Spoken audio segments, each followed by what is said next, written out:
everyone. My name is Colin McDonald. I'm the Executive Director for the Canadian Chamber of Commerce in Vietnam. Welcome to CanCham TV. We're here today with Mr. Craig Brogan of BROGOLF, long-term member of CanCham and supporter, to find out more about who he is, what he does, and some of the events that he has participated in and supported with CanCham. Craig, good morning. How are you? Good. Welcome to CanCham TV. Good to see you again. For our inaugural launch of our interview series. If you could first tell us a little bit about yourself. How long have you been in Vietnam? 10 years now. 10 years in Vietnam. Came here in 2004 and fell in love with the place and the people. So where are you from? Where did you come from? Sydney, Sydney born. Lived in Australia most of my life. Travelled around, worked around Australia, and discovered Vietnam for reasons that I wanted to change, and came here and got the change I was looking for. Okay. And you're married? Married to a local lady, and we have 2 boys, How long? 7 and one 18 months. Okay. We've been married for 8 years, Lovely. and everything's fine. Right, we share that in common. As you know, I'm also married to a lovely Vietnamese lady. I think it's a very common and Best looking woman in the world, Colin. very true, very true. And I always like to think that very good for our own health too. Sure. Yeah. So, Craig, since you've been in Vietnam, what do you consider some of your own personal achievements? Well, golf has always been a passion of mine, and in Sydney I used to work in a golf club as a bar manager, and that was when I discovered the business of golf. When I came here, I discovered a new industry for golf in Vietnam, and it's still a growing industry, still what we might call a niche market for the golf market, but a good market and a fun market because I get to do something that I love. Okay. And I decided that it's time for me in my life to do something that I love and put some passion into my business, and golf was the one that shone the brightest. Okay. Well, we'll come back to golf in a little bit. Could you tell us a little bit more about what do you enjoy most about Vietnam? What are some of your biggest enjoyments living here? Some of the things that are a little more challenging? Well, obviously it's always a challenge because we're living in a very different culture to our own. One of the things I guess I discovered about Vietnam is that the people are terribly welcoming and friendly of international business and international people, and they all want to speak English, so I tend to fit right in because I can't speak a lot of Vietnamese. But I would like to learn and continuing to do so. Have you taken classes? Yeah, I'm taking classes, and like many of us are. yeah, it's one of those ongoing battles, but I'll get there. But I think I just discovered that Vietnam seems to be a very exciting place in its life. It's being welcomed by the world and being discovered by a lot of people, and I think we're lucky here to have been here through a time of some pretty significant changes. Have you been able to take some time to travel around the country? Yeah, looked around a fair bit. When I first came here, my first holiday here was what sparked the fire.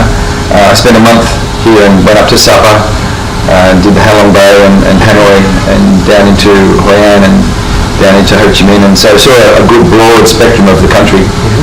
And I think that's when I fell in love with the people, the place, the food, the buzz of the place. And I remember when I was leaving, I was getting back on the plane, grabbing a Vietnam newspaper and starting to look at what could I do here and how could I get back. It didn't take very long for me to come back.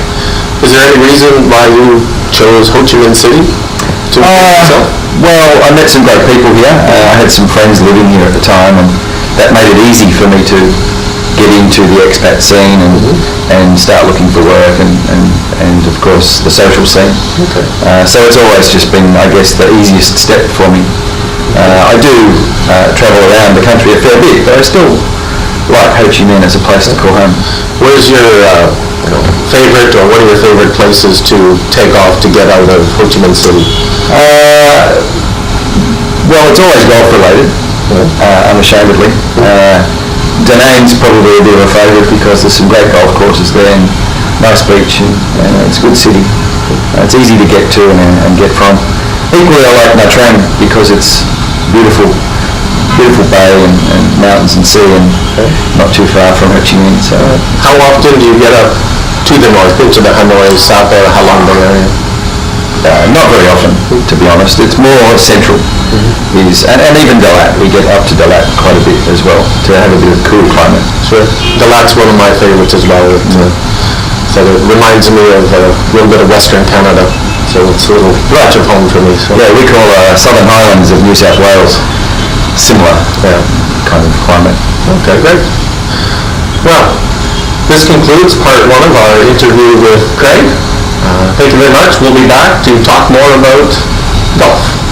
Thank you. Hi, and welcome back to part two of our interview with Mr. Craig Brogan of BROGOLF. So Craig, you mentioned golf. How did you get into the golf business? Well, I started playing golf as a young lad in Australia. My grandfather was a golfer and my father was a golfer and caddy. He once caddied for Kel Nagel, who was a very famous old Australian pro. And I guess that sort of sparked something in me as a sport. And as a young bloke in Australia, of course, it's pretty easy to play golf. It's a very common sport in Australia and a relatively inexpensive one. So I started picking up the clubs when I was about 14 and playing for school sport. And then it just developed into a long-term hobby and sport. I've never really played competitively as in professional or anything like that. I'm not that good, but I do enjoy it as a business because it's a very social and commercial way to live your life. So how did the idea of turning golf, a hobby, into a business, how did that spark? I guess it came from here.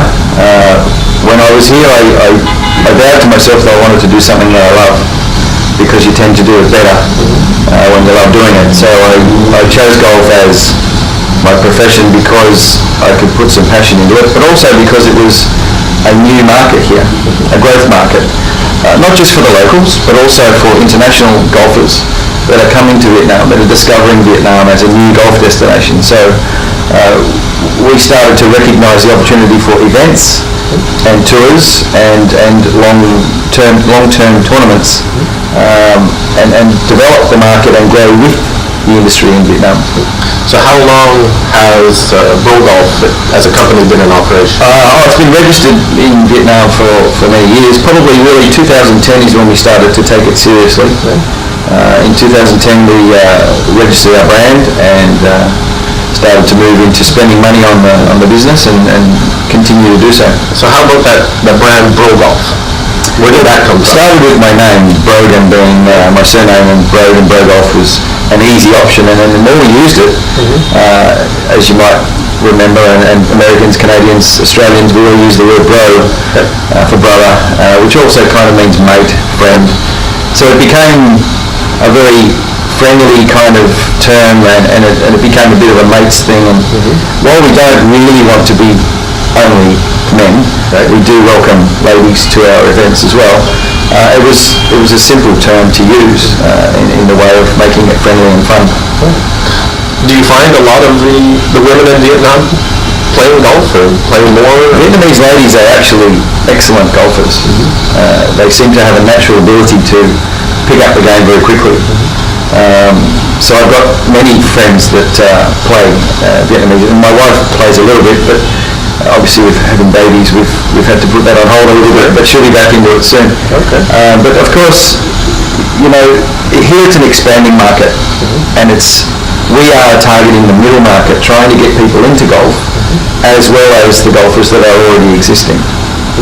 So what are some of the biggest challenges that you've come across? Well, obviously the language is a big one, and I continue to try to learn more language. But also I think because we're a service business, we don't own a golf club, we work with the golf clubs. We're a service business, and it's sort of difficult to get recognised for the value of time here. The local market obviously works on a lot cheaper rates than we can, so we're competing against local rates for labour, and so we've got to try and build more into the quality of what we do for them to recognise the value of what we do. Okay. Do you have a bit of an estimation of how many courses there are? There's around 30 courses in Vietnam that are operational, more on the way. a lot of licenses being approved all the time. Around 7 courses in Ho Chi Minh that we can actively use, and we use them all. We visit all the courses and work with all the courses through the year. Would you have any comment or thoughts on the quality of courses in Courses are excellent. Because it's a luxury market here, let's say. It's a sport that's recognised as a luxury sport. It's heavily invested in, and it's 5-star. So all of the courses put a lot of effort into being a great course, not just an average course. Okay. So who are mainly your customer base? Who do you usually well, expats obviously is easiest for me to do business with, but equally we do business with a lot of Vietnamese golfers. Excuse me. Some of them are, obviously slightly more business successful people in their life that have got enough money to play golf. Yep. We don't want golf to become something that everyone thinks you have to be rich to play. That's not true, but it does cost money, and it does take time.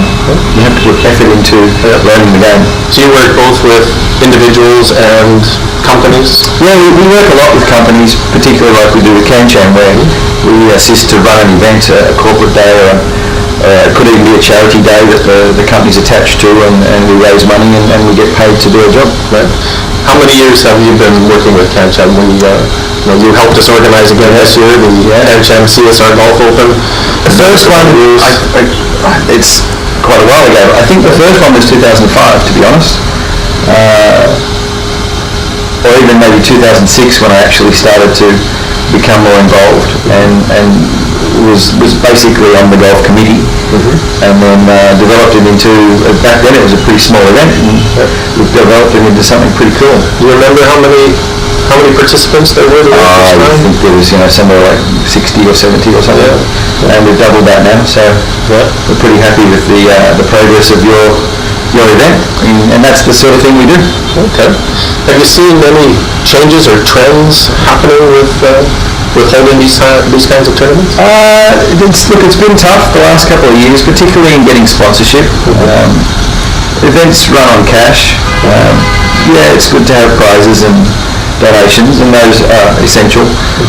But it's easier to get those things than it is ever to get cash. So it's been tough to get the revenue to make the events work. And we've also found that a lot of players, way back when, I can sort of remember that it was easier to get golfers to play on a weekday. They had a little bit more control of their time, and it was recognised as a thing to do for business. Now it seems to be that everyone's under a lot more pressure, and if it's a Friday event, you may get people that can't play because they're committed to work and they're not allowed to take time off or similar. How hard is it to arrange these kind of events on weekends? Well, the weekends is possible, but it's more expensive on a weekend. The clubs are all reserving tee times for membership, and of course the visitor rates are higher on the weekend because they're already full of members, so they don't really target visitors on the weekends, but they will welcome them, of course. The other thing is, of course, the course is busy, so trying to run an event on a golf course that's already busy is not ideal. Because you also have a team that you invest to support working on these events. Yeah, we have my wife is my boss, of course, as you would be aware of. And we have some interns and some local Vietnamese staff that work with us, but because we're event-based, we don't have a lot of full-time work, so we use casual staff that come in to do the events and then go back to their normal lives. And they enjoy the day because they get a chance to mix with some foreigners and speak some English and go and check out a golf course. Are there any future achievements that you're looking to make for BROGOLF? Sure. We're going to launch our Players Club soon, which is going to be an independent golf club for people to join our club, and then you can get discounts and deals with all of the golf clubs rather than having to join one specific golf club. And through that, expand more events, more tournaments, some more tours, and also expand our tours around the region. Get into some golf in Cambodia, have a look at Myanmar. There's some golf courses in Laos now as well. And of course there's a lot of golf going on in Thailand, but it's very easy for us to access. So we're going to start to spread our wings outside the Vietnam borders a little bit. So if anyone was interested in finding out more about enlisting your support, how would someone get a hold of you? Just come through CanCham, check the membership directory, we're in there, and contact us directly and we'll look after them. Any last tips for any golfers out there to improve their game? Yeah, well, the biggest tip I can ever give anybody is if they're a bit upset about the game, have a beer and enjoy yourself. Good. Thank you very much, Craig. That concludes part 2 of our interview with Craig about golf and BROGOLF. We'll be back for part 3, talk about Craig's participation in CanCham. Thank you. Hello, welcome back to part 3 of our interview with Craig Brogan of BROGOLF and longtime CanCham member. Craig, so you are also the MC for the Breakfast Club. Do you remember how did this unique event come about? We invented the Breakfast Club, yes. Although it was through, was it Andre? Yes. One of our members that... one of our previous board members, Andre Zarabaki. Yeah. One day he came up to me with an idea of a 2-minute presentation format called Pechakucha, which I believe has its origins in Japan. And I mentioned this to you. Do you remember where? And I do remember where, because as you know, in Saigon, expats do a lot of business in the bars. Yep. We were in the pub at the time, and you mentioned the idea, and I thought that's a cool idea, and we developed it from there. I think I came up with the name Breakfast Club. You did? I think you came up with it that night. Yeah, and then it sort of went from there. We turned it into 5 minutes. Yep. And we had the gong as the challenge to beat the gong. I remember we started with 6 speakers. We did, that's right. For I think 2 months. Yeah. We ran with 6 speakers and found it to be a little too many. Too many, a little too tight time-wise. We cut it down to 5. Yeah. Well, it worked. 5 minutes, 5 speakers. So. That's right. Yeah. And it's been running now we're into our 3rd year. Is it really? Wow. 3 years. That's amazing. That's great. I did the calculation. We have done now approximately 180 presentations. That's a lot. 180 presentations. We've seen some good stuff too. I mean, it's been great to see, obviously, expats jumping in, but also the locals have been pretty keen to get in and have a go. My job is to try and control the flow of the morning, and I love to do so with being able to gong people. Is kind of fun. It's good to have that power. Yeah, I've noticed, for a lot of our participants and some of our returning speakers, it's become a little bit of a challenge between them and you. Sure. They beat the gong. Can you get the gong down? And some of them are very good at it, and they're polished presenters. Some of them you can see straight away when they go into the intro, and it takes them 1.5 minutes to get to their point. We know they're going to be in trouble because that 5 minutes goes real quick. And even for some of those experienced presenters, that 5 minutes is tough. Yeah, sure. And it always is supposed to be. It's you came up with the slogan, right? Get to your point. It's a good point because there's nothing worse than hearing someone ramble on and not get to their point. As a audience, as a listener, you get bored very quickly. The idea of it was to help people understand the concept of you've got 5 minutes, get to the point and make your point, and then get out of there. So Get to the highlights. I think we've achieved that. I think we've made people get what they would normally take 30 minutes to say, do it in 5. Do any presentation topics come to mind that have really stuck with you over the years? The training guys are always good at it. Sure. Anyone that is in that sort of market. There's a lot of leadership, communications, sort of stuff. But the best ones have always been the ones that have been less about words and more about pictures. I can't remember his name, but you remember him. There's a guy that came in who had just about 5 pictures, and he talked about those 5 pictures. Yes. He's a training guy. Yes. Paul Wong. Correct. There you go. Paul Wong. He was great. He was just, relaxed, normal, like he was just having a chat with you. Dylan Scannell, another one, who again just uses a few images to really express what he's. My mate Rob McPherson, who came in and told us a few stories about his life, and he inspired me to talk about some pretty cool things that I've used in Breakfast Club as well. Sure, yes. You've stepped in as a presenter yourself. Yeah. I've always loved doing presentations. I've always thought that it's a good way to expand your control of your business and the way you talk to people and what you talk about. Pretty important. And you've even won the best presentation award? I have a pen, yes. I mean, it would be foolish of me to say that I'm running the Breakfast Club if I couldn't say that I could win it. Yeah. So it's been good. Yeah.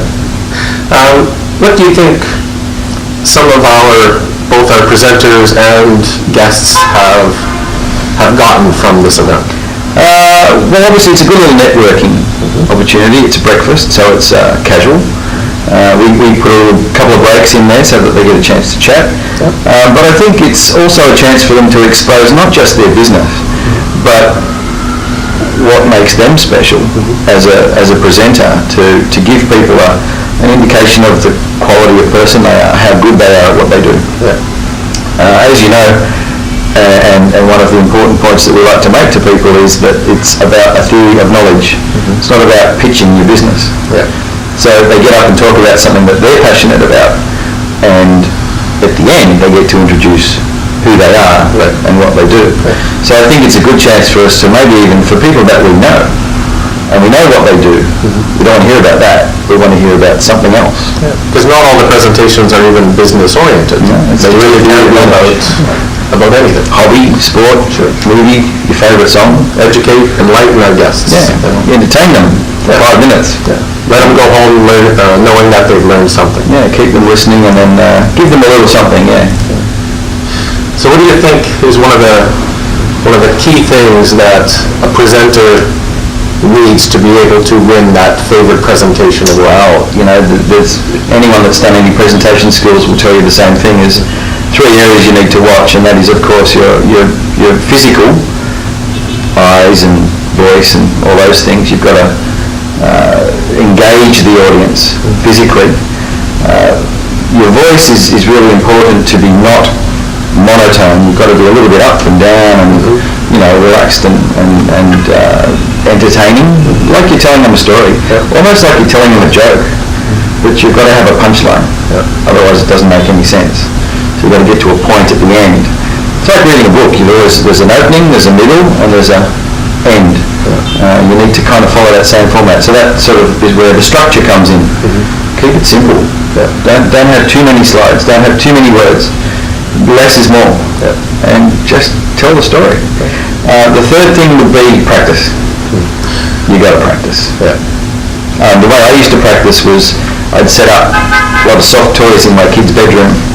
I'd sit the teddy bears around the room and pretend it was an audience, and I'd talk to the teddy bears and pretend they're people and practice using my eyes and my voice and just run through the presentation a few times. It always takes longer when you do it for real to get that feeling of where am I at in my presentation. So the more you practice it, the better chance you've got of sticking to your format and getting in on time. And I notice you can tell that sometimes with some of the presenters, that whether or not they're talking to the guests or they're talking back to the screen to see where they are. The talking to the screen's a big one.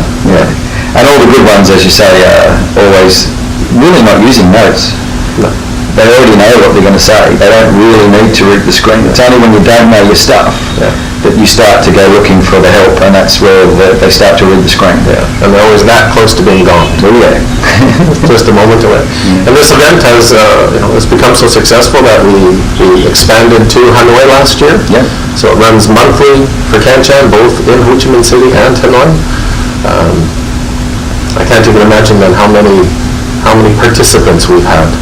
It'd be big numbers. We always get our regular sort of 30 to 40 crowd in Ho Chi Minh, which has been great, and we hope to continue to do so. And of course, don't forget, we've talked about the opportunity maybe to do a lunch club. That's true.